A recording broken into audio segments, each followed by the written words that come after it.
Yang pertama, kenapa Allah pilih bulan Ramadan kita untuk berpuasa? Jawabannya ada di ayat 185. Syahrul Ramadan alladzi unzila fihil Qur'an. Ramadan itu dipilih oleh Allah sebagai bulan kewajiban kita berpuasa. Kenapa? Karena di dalamnya turun Al-Qur'an. Ada pertanyaan, Ustadz, Al-Qur'an ini kan turunnya 22 tahun sekian bulan atau kurang lebih 23 tahun dan diturunkan pada waktu yang berbeda-beda, bukan hanya bulan Ramadan. Karena awal turunnya Al-Qur'an yaitu surah Al-Alaq itu turunnya di malam nuzulul Quran yang terjadi pada bulan Ramadan.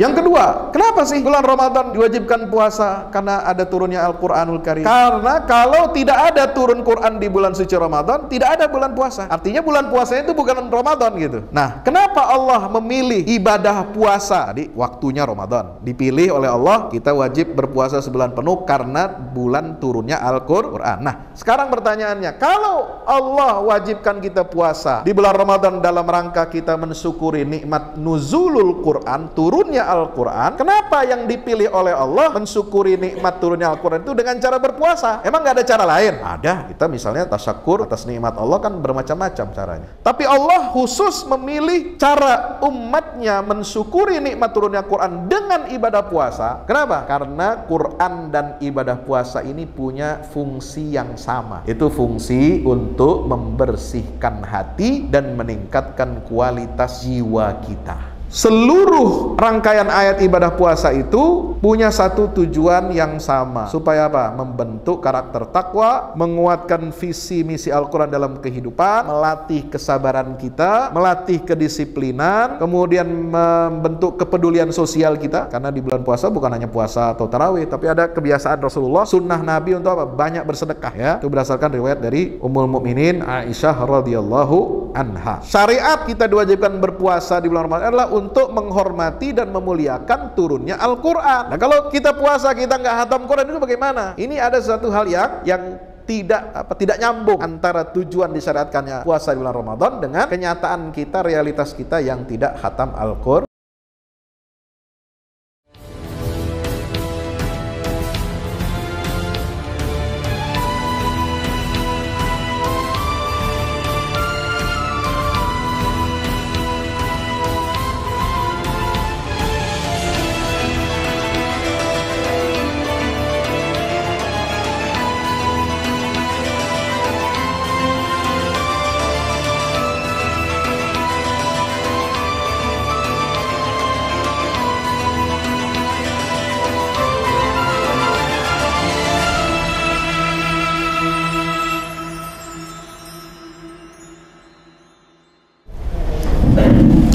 Bismillahirrahmanirrahim. Assalamualaikum warahmatullahi wabarakatuh. Innal hamdalillah nahmaduhu wa nasta'inuhu wa nastaghfiruhu wa nastahdihi wa na'udzu billahi min syururi anfusina wa min sayyiati a'malina. Innahu may yahdihillahu fala mudilla lahu wa may yudlil fala hadiya lahu. Asyhadu an la ilaha illallah wahdahu la syarika lah wa asyhadu anna Muhammadan abdullahi wa rasuluh la nabiyya ba'dah. Allahumma salli wa sallim wa barik wa karim ala hadzal nabiyyil ummiyil karim wa ala alihi wa ashabihi wa man sara ala hadihi ila yaumil qiyamah, amma ba'du. Ibadallah, usi nafsi wa iyyakum bitaqwallah. Ittaqullaha haqqa tuqatih wa la tamutunna illa wa antum muslimun. Bapak Ibu hadirin jamaah salat zuhur Masjid Al-Ikhlas PT Pelabuhan Indonesia, yang insyaallah mudah-mudahan kita semua senantiasa dirahmati dan diberikan keberkahan oleh Allah Subhanahu wa taala. Bersyukur kepada Allah dengan kita mengucapkan alhamdulillahirabbil alamin. Mari kita bersalawat salam untuk baginda Rasulullah Muhammad SAW. Allahumma salli ala Muhammad wa ala ali Muhammad. Salatu wassalamu alaika ya Rasulullah. Saya diamanahkan oleh takmir masjid pada kesempatan siang hari ini, Rabu ketiga setiap bulan Syamsiyah, bukan bulan Qamariyah ya. Rabu ketiga Setiap bulannya diminta untuk menjadi pemateri tetap dalam kajian tafsir Al-Quran. Mohon izin perkenalan terlebih dahulu barangkali sebelum masuki kajian kita pada kesempatan siang hari ini. Nama saya Fahmi Salim. Sehari-hari saya sebagai guru ngaji sekaligus juga dosen di Universitas Profesor Dr. Hamka UHAMKA, dan juga setelah muktamar Muhammadiyah yang ke-48 di Surakarta, kami diamanahkan sebagai Ketua Bidang Tablik Global dan Kerjasama Internasional di Majelis Tablik Pimpinan Pusat Muhammadiyah.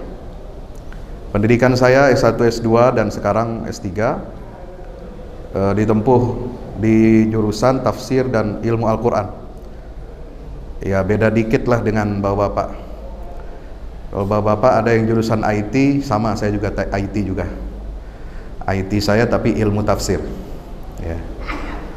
Ilmu tafsir di Universitas Al-Azhar Kairo Mesir di Fakultas Usuluddin. Ada beberapa karya tulis saya yang sudah diterbitkan, alhamdulillah. Yang pertama sekali terbit tahun 2010, Kritik Terhadap Studi Al-Quran Kaum Liberal. Kemudian 2013, Tafsir Sesat.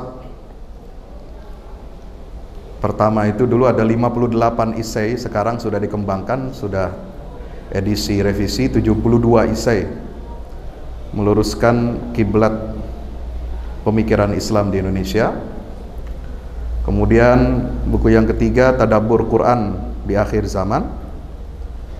Buku yang keempat, Pesan-pesan Tauhid. Itu saya tulis, selesaikan naskahnya ketika musim pandemi kemarin 2021. Juga Mutiara Ilmu Al-Quran. Dan tahun ini insya Allah segera akan meluncing buku saya yang ke berapa? 6 dan ke-7, yaitu buku Penyucian Jiwa untuk Pemajuan Bangsa dan Khutbah-khutbah Penyucian Jiwa Bangsa. Insya Allah saya akan melaunching dua buku ini besok Ahad tanggal 19 Maret. Mohon doanya, mudah-mudahan diberikan kelancaran dan kemudahan oleh Allah Subhanahu wa Ta'ala. Bapak Ibu yang dirahmati Allah, hari ini kita sudah masuki tanggal berapa Sya'ban? 22 Sya'ban ya.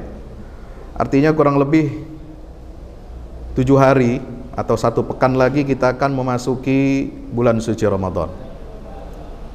Bulan Ramadan ini setiap tahun kita mengalami puasa Ramadan ini berbeda bulan, mengikuti peredaran matahari. Itu bulannya jadinya apa? Semakin maju.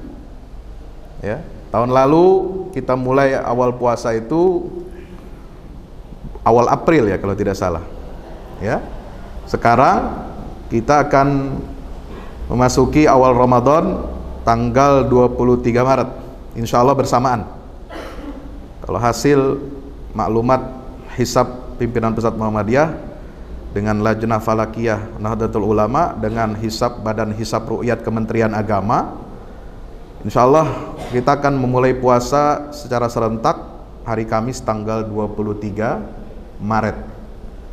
Karena perhitungan Falakiyah hisab di hari sebelumnya ya, itu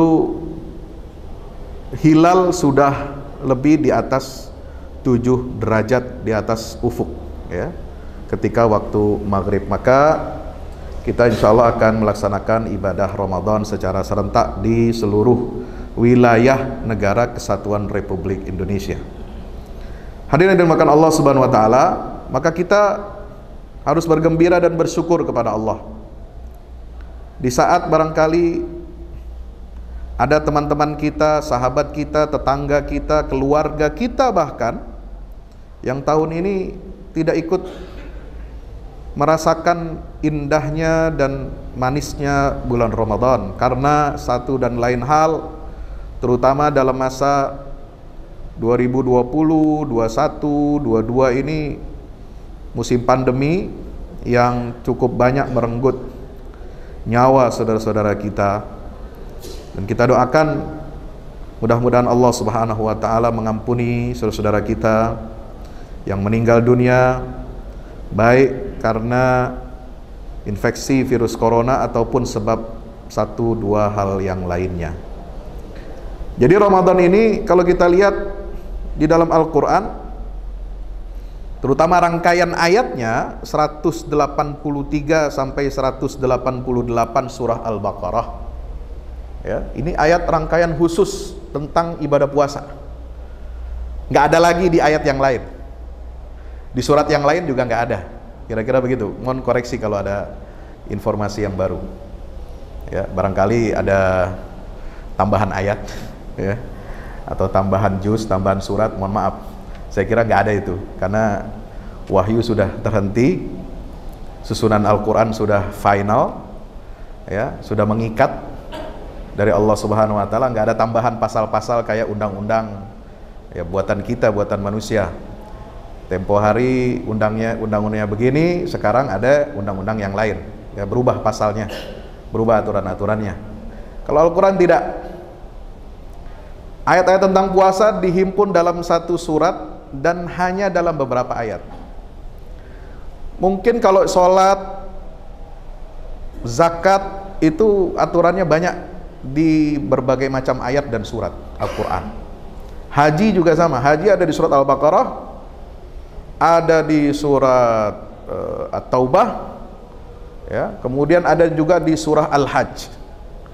Tapi kalau ibadah puasa itu hanya di surat Al-Baqarah saja.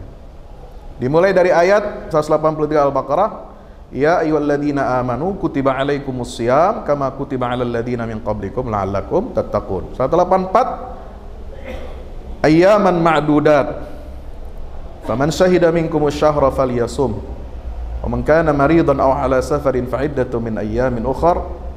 Kemudian syahrul ramadhan alladzi unzila fihil Quran hudal linnas wa bayyinatin minal huda wal furqan, sampai akhir ayat. Ayat 185-nya berbunyi apa? Wa idza sa'alaka ibadi anni fa inni qarib ujibu da'watad da'i idza da'an. 18 itu 186, ya. Wa idza sa'alaka ibadi. 187-nya adalah tentang aturan-aturan berpuasa. Apa yang boleh dan tidak boleh puasa, mulainya dari kapan? Dari hatta yatabayyana lakumul khaytul abyadu minal khaytil aswadi minal fajr thumma atimmus siyama ilal lail.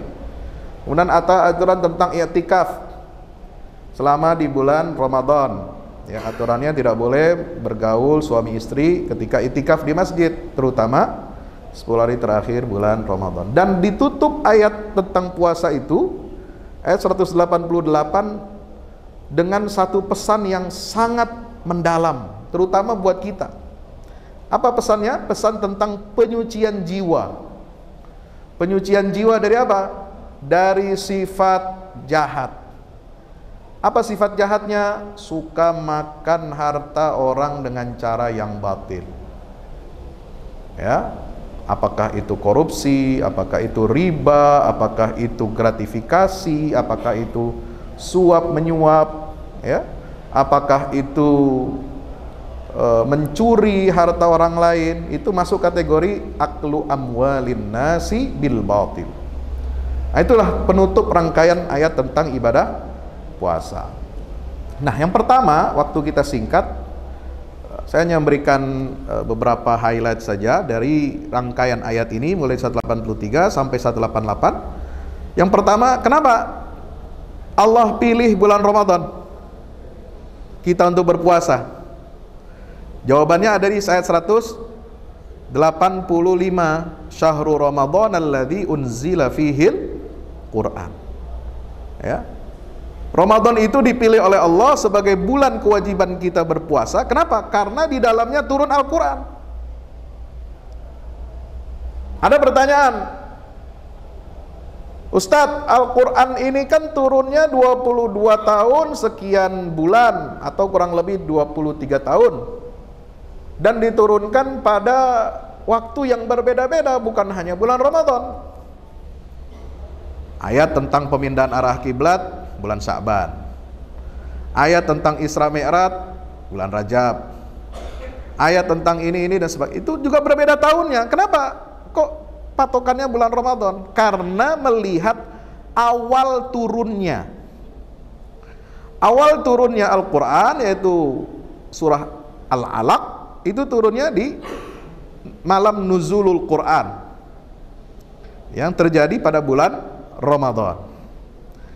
Atau kata Sayyidina Abdullah bin Abbas radhiyallahu anhu, Ibn Abbas ini siapa? Siapa? Sepupunya Rasulullah, sama dengan Ali bin Abi Thalib. Kalau Ali itu putra dari Abu Thalib, pamannya Nabi SAW. Kalau Ibnu Abbas ini, Abdullah ini adalah putranya Al-Abbas, juga pamannya Rasulullah SAW. Abdullah bin Abbas ini punya gelar keilmuan yang tidak dimiliki oleh sahabat lain. Apa gelarnya? Satu, Habrul Ummah, tintanya umat. Jadi karena beliau dikenal sebagai seorang alim, seorang ulama yang ahlinya IT, bukan information technology ya, IT-nya ilmu tafsir. Kenapa? Karena didoakan oleh Rasulullah SAW, Allahumma faqihu fid din wa 'allimhu ta'wil. Ya Allah, ajarkanlah ya fikih, ilmu tentang agama yang mendalam kepada anak ini, anak kecil ini. Abdullah bin Abbas dulu masih kecil, didoakan Rasulullah. Wa'alimhu ta'wil, dan ajarkanlah kepada anak ini takwil, ilmu tentang pentakwilan Al-Quran. Maka beliau disebut sebagai Habrul Ummah. Ada banyak riwayat di dalam Sahih Bukhari, kitab-kitab hadis, penafsiran yang bersumber dari Sayyidina Abdullah bin Abbas dari Rasulullah Sallallahu Alaihi Wasallam yang dicatat oleh muridnya melalui jalur riwayat Imam Nafi', ya, Maula Abdullah bin Abbas. Itu terkenal, maka dia disebut sebagai Habrul Ummah, ya, seorang sahabat yang ahli dalam tafsir Al-Quran. Yang kedua, julukannya apa? Terjumanul Quran, juru bicara Al-Quran. Jadi istilahnya kalau bahasa kita ini kasta, ya, kasta tertinggi dalam penafsiran Al-Quran setelah Rasulullah SAW adalah riwayat-riwayat tafsir yang bersumber dari Abdullah bin Abbas radhiyallahu anhu. Ya. Kalau melihat riwayat Abdullah bin Abbas, dikatakan Al-Quran ini turun sekaligus, pertama kali turun sekaligus ke langit dunia di Baitul Izzah pada malam Lailatul Qadar, turunnya Al-Quran di bulan Ramadan. Baru kemudian dari Baitul Izzah diturunkan secara berangsur-angsur, bertahap, ya, satu grup, satu kelompok ayat, ya, di tahun-tahun yang berbeda, bulan-bulan qamariyah yang berbeda-beda, dari awal turunnya surah Al-Alaq sampai sebelum wafatnya Nabi Muhammad Sallallahu Alaihi Wasallam. Itu yang disebut dengan, kenapa dia disebut bulan turunnya Al-Quran. Padahal Quran kalau dirinci satu-satu ayatnya, juznya, suratnya, itu turunnya bukan semuanya di bulan Ramadan, ada di bulan-bulan yang lain, dan tahun-tahunnya berbeda-beda. Itu menunjukkan apa? Turunnya pertama kali sekaligus di bulan Ramadan. Itu yang pertama. Yang kedua, kenapa sih bulan Ramadan diwajibkan puasa? Karena ada turunnya Al-Quranul Karim, ya. Karena kalau tidak ada turun Quran di bulan suci Ramadan, tidak ada bulan puasa. Artinya bulan puasanya itu bukan Ramadan gitu, ya. Nah, kenapa Allah memilih ibadah puasa tadi waktunya Ramadan? Dipilih oleh Allah, kita wajib berpuasa sebulan penuh karena bulan turunnya Al-Quran. Nah, sekarang pertanyaannya, kalau Allah wajibkan kita puasa di bulan Ramadan dalam rangka kita mensyukuri nikmat nuzulul Quran, turunnya Al-Quran, kenapa yang dipilih oleh Allah mensyukuri nikmat turunnya Al-Quran itu dengan cara berpuasa? Emang nggak ada cara lain? Ada. Ya, kita misalnya Tasyakur atas nikmat Allah kan bermacam-macam caranya. Ada yang dengan berzikir, ada yang baca Quran, ada yang bersolawat, ada yang dia nazar misalnya bersedekah, ya, mengeluarkan sebagian rizkinya yang Allah berikan, bisa. Itu tahadus bin nikmat, tasyakur. Tapi Allah khusus memilih cara umatnya mensyukuri nikmat turunnya Quran dengan ibadah puasa. Kenapa? Karena Quran dan ibadah puasa ini punya fungsi yang sama. Itu fungsi untuk membersihkan hati dan meningkatkan kualitas jiwa kita. Itu. Karena Quran ini kan mengangkat kita dari jahiliyah, mengeluarkan kita dari alam jahiliyah, dari kemusyrikan kepada tauhid, dari kebodohan kepada ilmu, dari segala macam hal yang bertentangan dengan aturan-aturan Allah menjadi apa? Kita dipandu, dibimbing oleh Allah dengan syariat-syariat, aturan syariatnya. Ya. Nah, sebab itu puasa juga demikian. Puasa itu mensucikan hati, membersihkan hati kita dari apa? Perbuatan keji, dari perbuatan mungkar, dari perkataan kotor, dari dusta, dari semua dosa-dosa dan maksiat. Kenapa? Karena Nabi SAW bersabda dalam hadis sahih, "Malam yada' qawla zuri awil amala bihi, falaysa lillahi hajatun fi an yada'a ta'amahu wa syarabahu." Kalau ada orang berpuasa, mohon maaf, dia tidak meninggalkan perkataan dusta dan perbuatan dusta, maka Allah nggak perlu lagi dengan puasanya. Allah nggak anggap lagi dia puasa mau selesai puasanya apa enggak, ya, mau sampai dia buka puasa atau enggak. Kenapa? Karena pahalanya sudah hilang. Allah nggak catat pahala buat dia, walaupun dia capek berpuasa dari pagi terbit fajar sampai terbenam matahari. Kenapa, Pak? Ibadah puasa ini istimewa khusus, ya. Kalau ibadah yang lain malaikat loh yang catat, betul? Malaikat yang catat, Pak. Mau sholat berjamaah, baca Quran, mau sedekah, baru niat saja udah dicatat pahalanya oleh malaikat satu.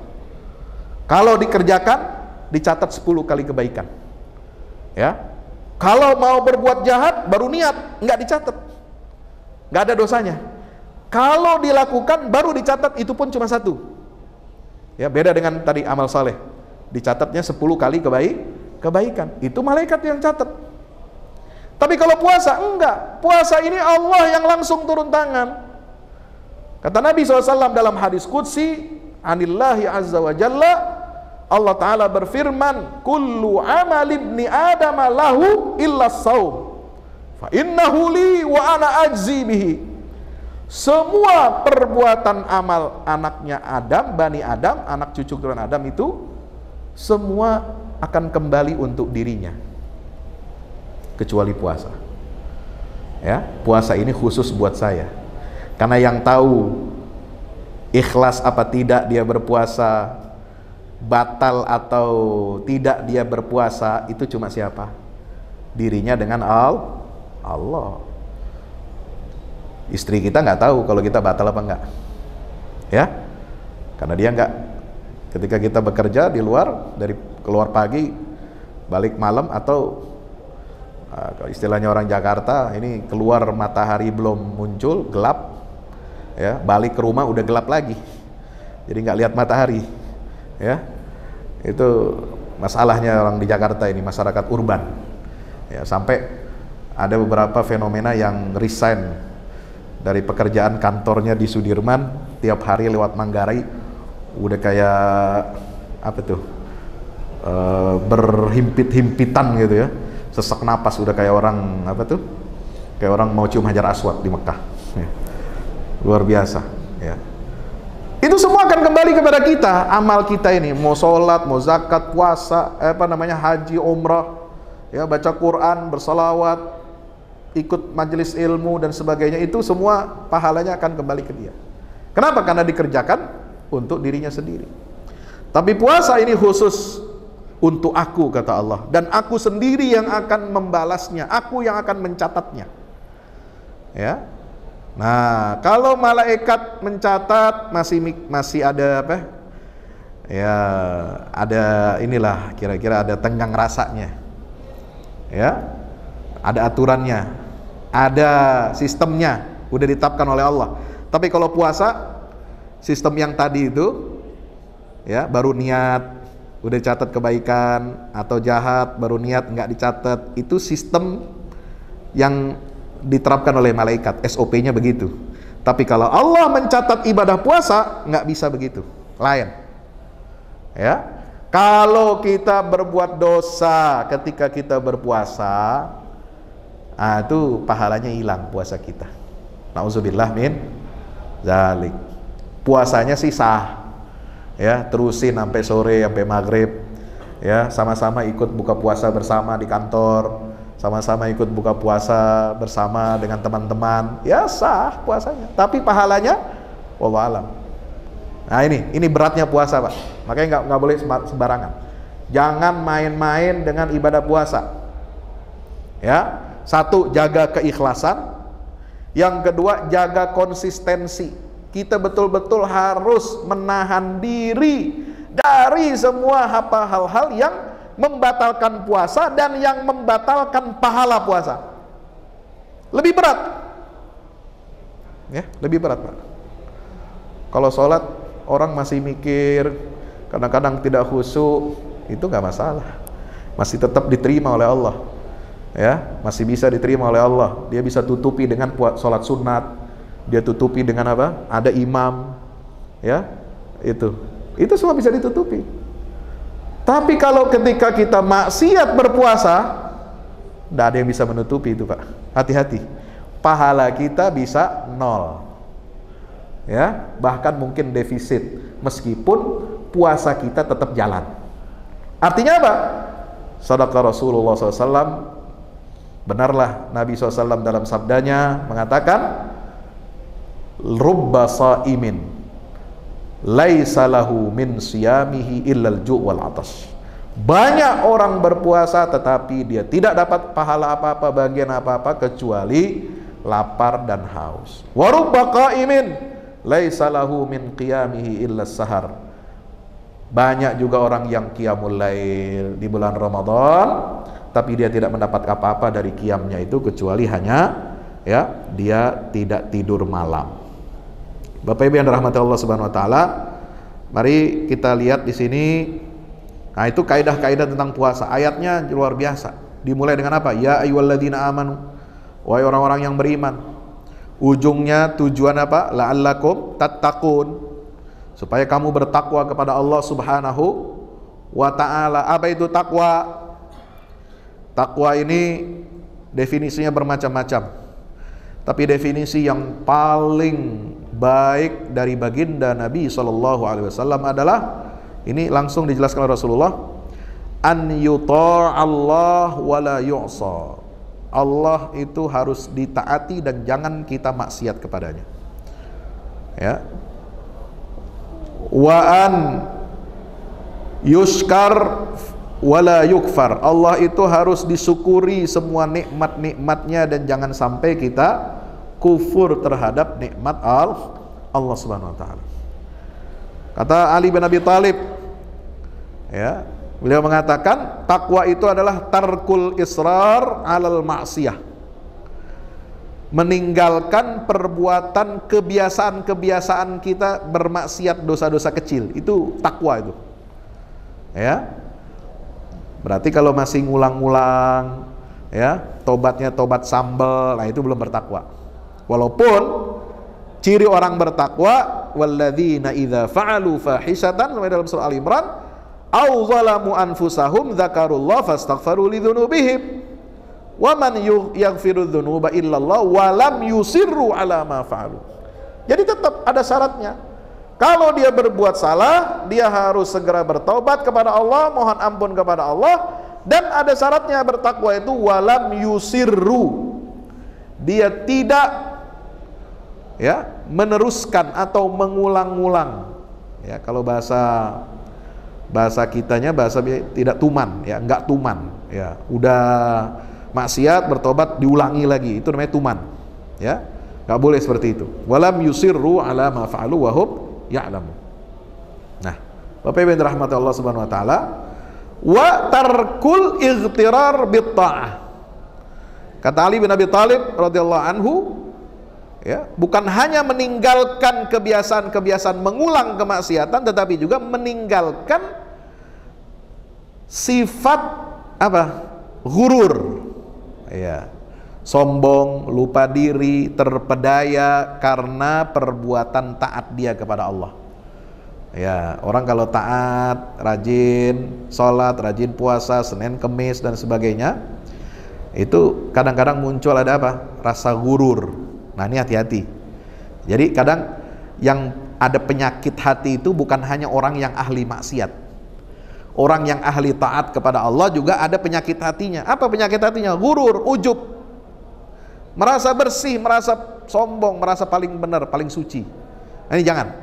Inilah kalau kita bisa meninggalkan ightirar bit ta'ah, jangan sampai kita merasa gurur dengan ketaatan kita bahwa kita sudah bagus, kita sudah baik, ya, dan kita nggak mau dinasihati orang. Nah, itu kita harus tinggalkan kebiasaan itu. Itu baru kita bisa dikatakan bertakwa kepada Allah Subhanahu wa ta'ala. Ini tujuan kita bertakwa, ya. Tujuan kita berpuasa adalah la'allakum tattaqun.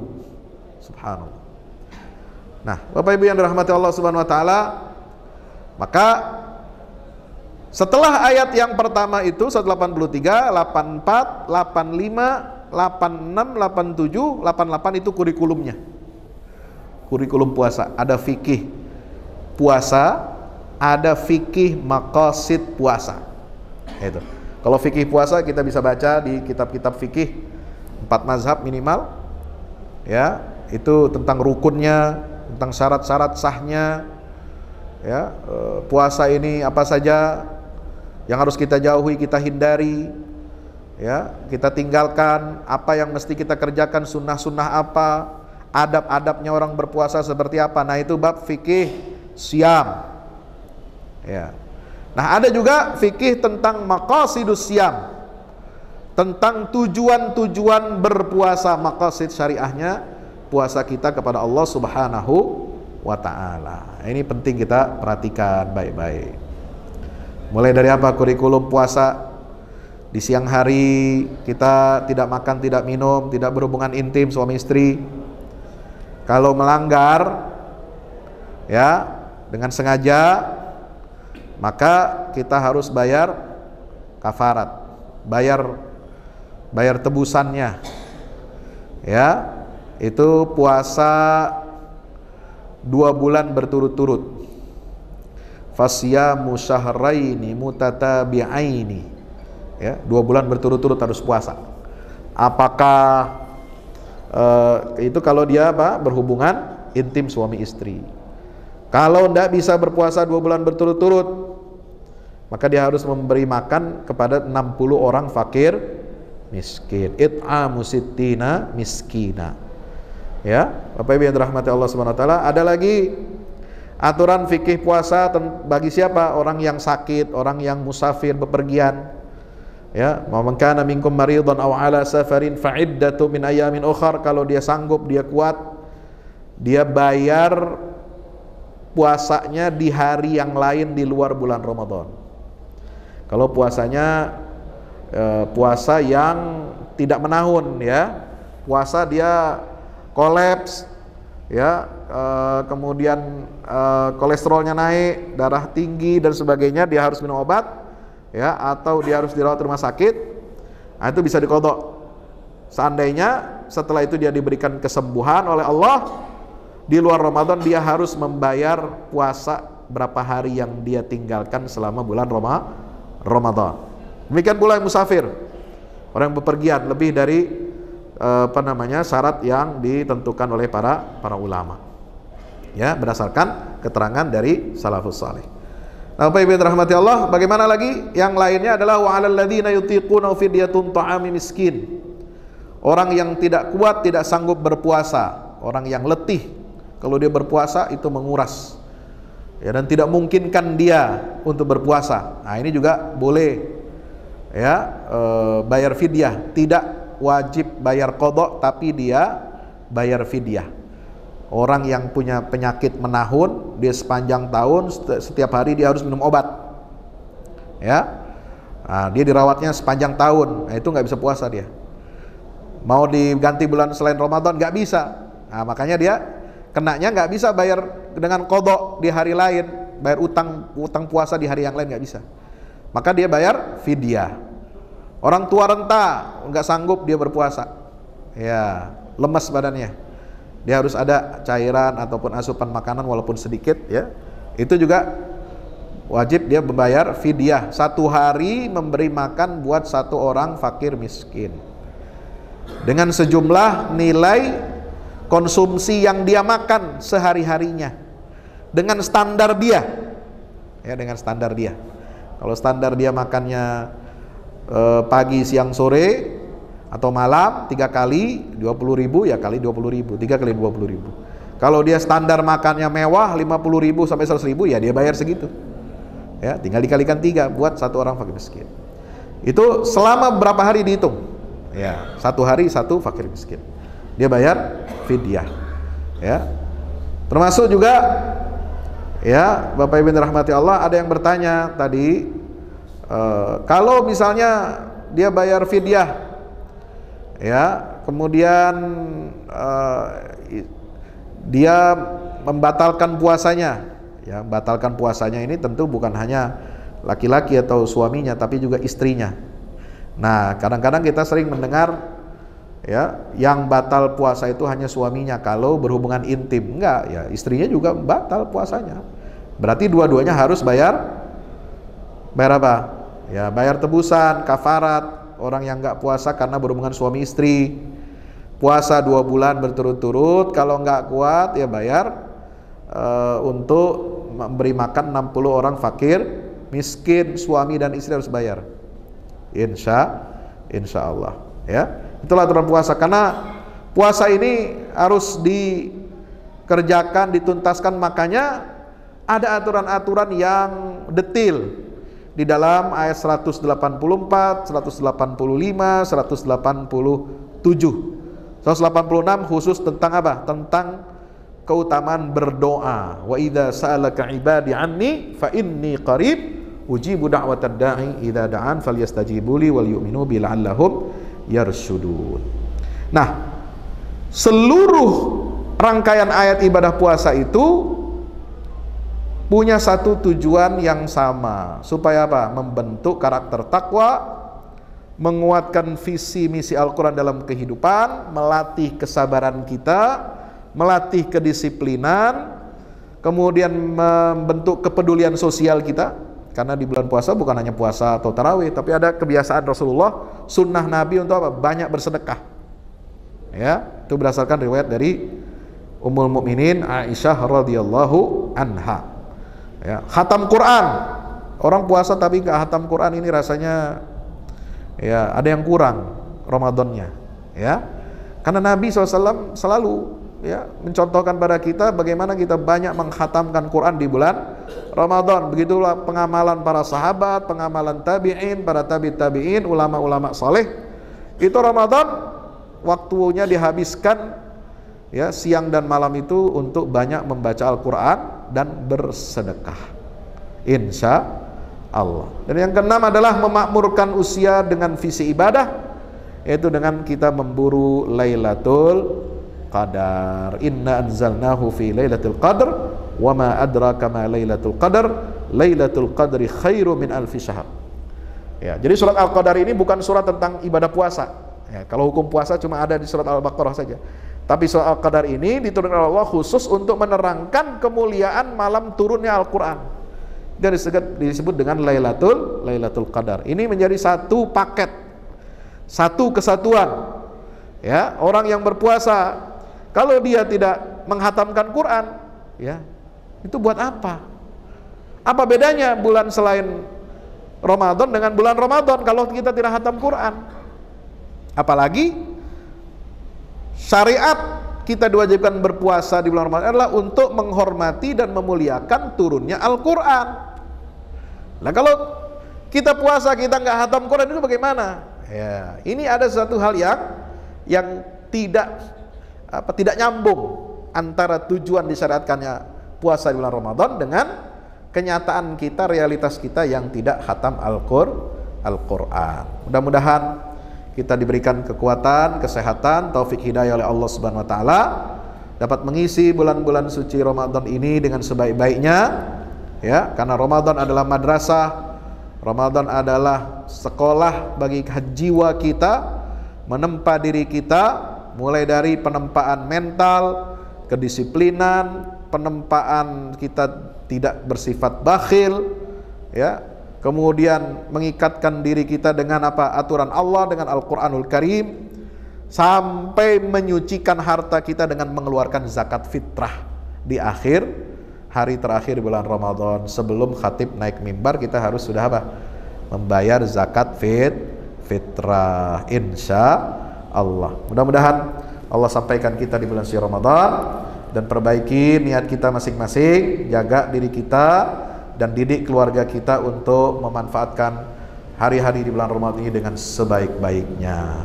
Aqulu qouli hadza, astaghfirullah li wa lakum. Wassalamualaikum warahmatullahi wabarakatuh.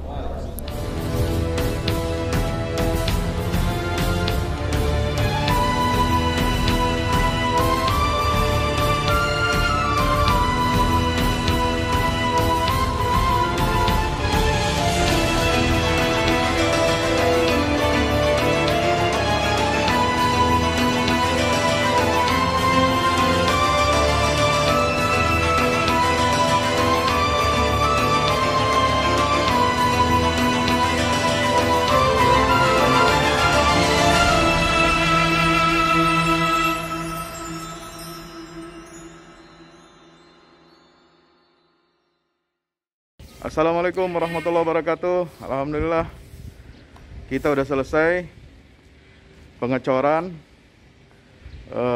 rooftop ya. Itu apa? Tangga buat ke bawah. Yang ini di atas buat toren 2 biji. Ini semua udah dikeliling tembok.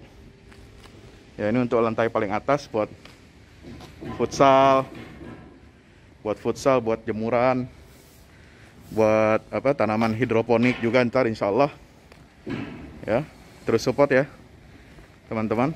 Alhamdulillah terus selesai pengecorannya semuanya ya. Ini progres kita terbaru, dan jadi buat olahraga, buat utilities ya, multiguna. Nah, kita turun sini semua. Ini lantai 3. Ini untuk asrama ya, untuk kamar-kamar, dan nah di situ musola. Nanti di situ musola ya. Ini kamar-kamar dan musola buat santri-santri tahfiz kita insya Allah.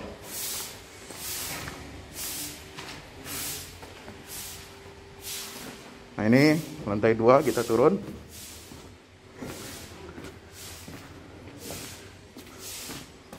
Ini untuk kelas-kelas ya. Kelas-kelas tahfidz, kelas-kelas tadabbur. Insya Allah mau udah jadi. Alhamdulillah berkat dukungan antum semua. Nah, tinggal ke bawah, di sini buat aula. Aula semua di sini ya. Mohon doanya terus, mudah-mudahan berkah, mudah-mudahan cepat jadi finishing. Kira-kira finishingnya ini butuh 1,5 M lagi ya. Mudah-mudahan. Al-Fatihah. Al-Fahmu Institute mempersembahkan serangkaian buku karya Ustadz Fahmi Salim LCMA. Buku pesan-pesan tauhid untuk negeri di masa pandemi. Buku mutiara ilmu-ilmu Al-Quran. Ada diskon 20% untuk buku tafsir sesat 58 esai kritis wacana Islam di Indonesia dan buku kritik terhadap studi Al-Quran kaum liberal. Anda dapat memesannya melalui layanan WhatsApp di nomor 0877 063 7192 dengan format pemesanan ketik nama, alamat lengkap, nomor handphone, dan jumlah buku yang diorder. Ongkos kirim di luar harga buku dan menyesuaikan wilayah dengan paket standar. Lampirkan juga bukti transfer Anda ke rekening BNI Syariah di 0631 748573. Tunggu apa lagi? Pesan sekarang.